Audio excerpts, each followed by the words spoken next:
শুয়োরের বাচ্চা তুই, শুয়োরের বাচ্চা দাঁড়া।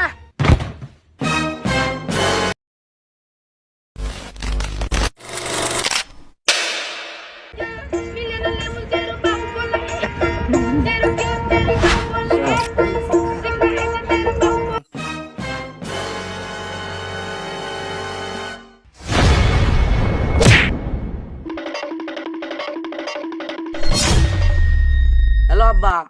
হ্যাঁ বল বেটা। আমাদের এই ঘাস বাড়ি থেকে পাশের বাড়ির বৌদি বাড়ালো, ওই শালিকে ধরবে নাকি? না বেটা, ধরার দরকার নেই, পরে ঝামেলা হতে পারে।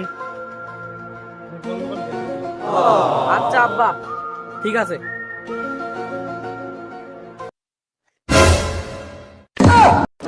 শুয়োরের বাচ্চা তুই, শুয়োরের বাচ্চা দাঁড়া। এই দাঁড়া, শুয়োরের বাচ্চা দাঁড়া।